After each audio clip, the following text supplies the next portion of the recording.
Question number one, how would you describe gospop and stereotype?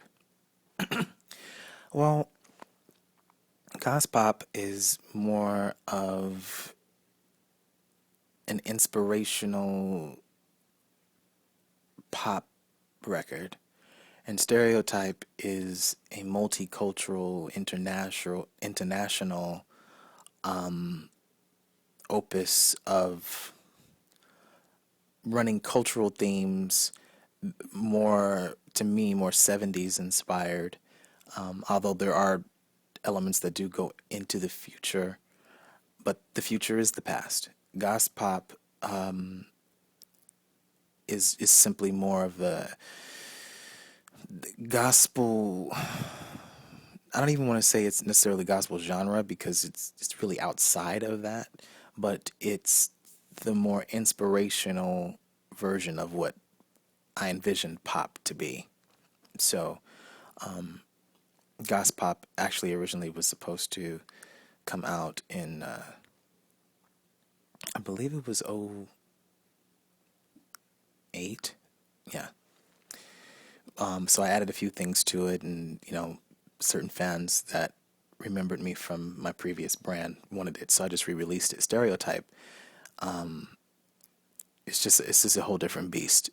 They are not brother and sister, nor are they even cousins. They're from two different families, two different states, literally two different continents.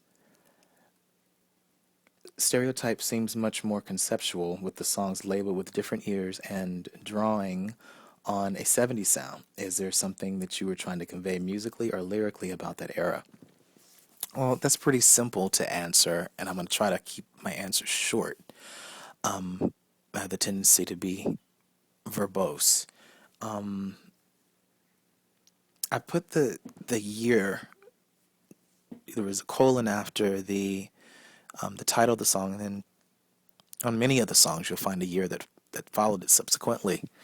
And that was just basically signifying the sound that, or the feeling of the sound that I was going for or channeling for that particular song. The 70s to me was, quite frankly, the best music. I know a lot of people talk about the 80s. And it had, of course, it's pop defining moments, but there's something that was a little bit more intrinsic about the 70s. Just the chord structure, the changes, the heart, the lyrical content. It just, you really had to have raw talent, and you really had to have a perspective. And stereotype, represents that AM gold that Diane Birch, started to tap into. Even some of the elements that Remy Shand, some of you may remember him.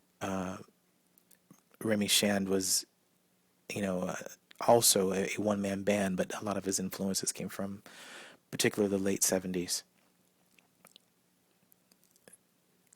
I loved your cover of Mighty Real and ABC Alpha's Get Over You. What kind of influence does Sylvester have on you as an artist? Actually, Sylvester didn't have any influence on me as an artist, at least uh, not in my previous brand. I actually only started to understand the depth and the magnitude of who Sylvester was within the last year, studying for a role that I'll be playing of him. So I actually got a chance to understand how many similarities we had in our backgrounds and things like that. And I really, you know, I love house music. I love disco. I love the energy of the ballrooms and the ball.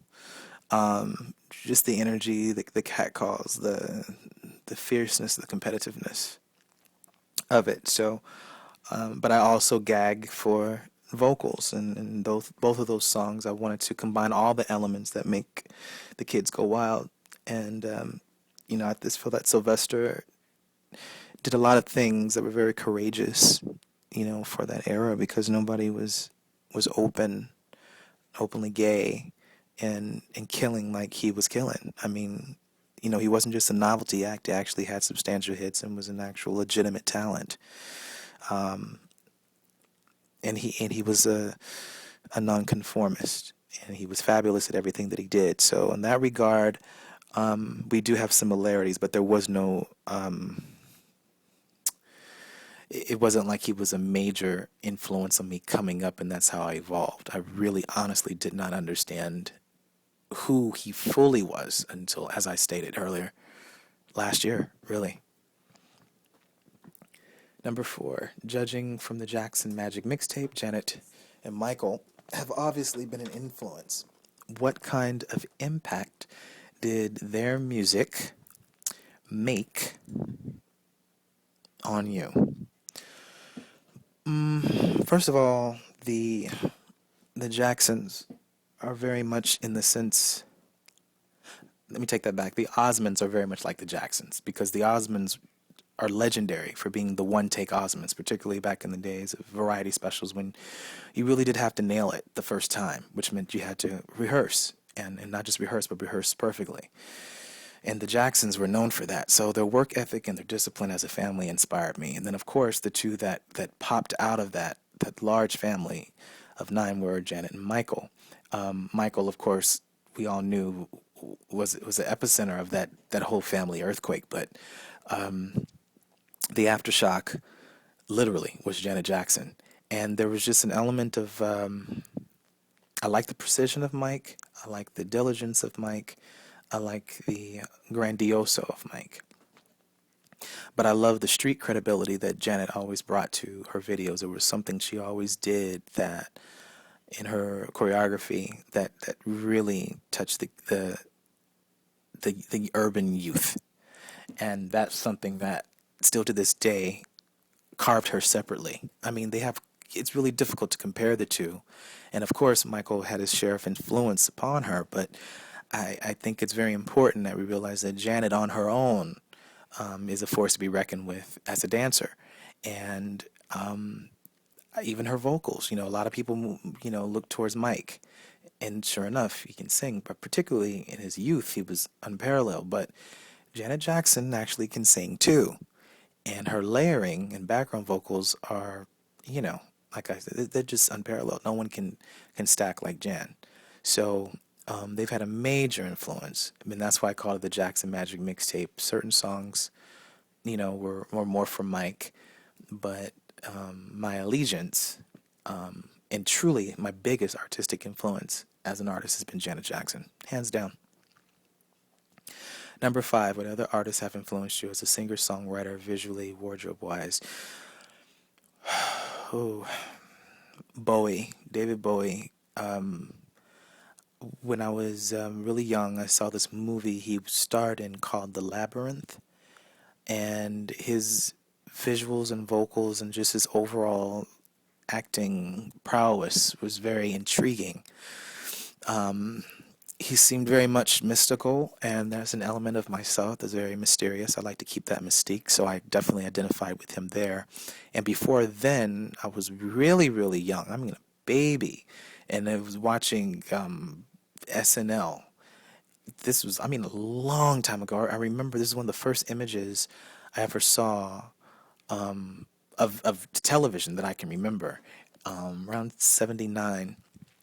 And he came out on the stage and he was just basically this gigantic, mannequin. And inside of this, like those Russian wooden dolls type encasement, and the man that, what was it, Sold the World? I believe that's the song that he did. And it was scary in a very non-threatening way. It was captivating. I'm surprised my parents even let me see it. But it was, I don't know, it struck a chord with me. It really was scary. But it was powerful enough that I knew it was awesome, but it wasn't a threat. It's really hard to describe. And the only other person that affects me that way would be Grace Jones, because she also has her energy is so strong and so powerful. It's almost overwhelming, and then you just really listen to her talk or watch her in interviews, and she's really a very free-spirited character, and we both come from the same very strict, apostolic, Pentecostal, evangelical backgrounds, and both of our pendulums swung very far right, because we were so restricted. And she had a very major influence on me when I first saw My Jamaican Guy. Androgyny for both parties were actually um, something that was virtually not commercially successful until they took on that. So they paved the way for a lot of artists, even myself and Adam Lambert and Din Gaga and all of us who toy around with pushing buttons and you know making sure that the colors are that just that much more vivid and that the visuals tell a story. So Billy Joel as a songwriter and as a singer, probably Patti LaBelle. Um, yeah, number six. What about them inspires you the most?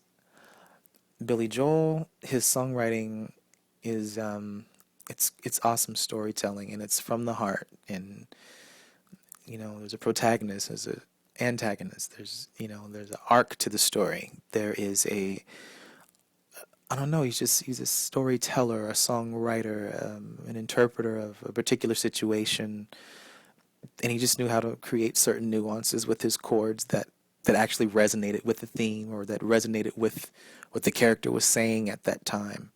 That made that lyric come through. A great idea or example, should I say, of that is "Moving Out," the first song from the 1978 Stranger album. And then another song that affected me by him greatly when I was a baby. I heard it. My mother was pushing me inside of the shopping cart, and I was sitting facing her in that little small part, where your legs hang through. And "I Love You Just the Way You Are" came up over the overhead speaker at a store called Walker Scott, and I remember crying, hearing that music, and not knowing why it affected me that way.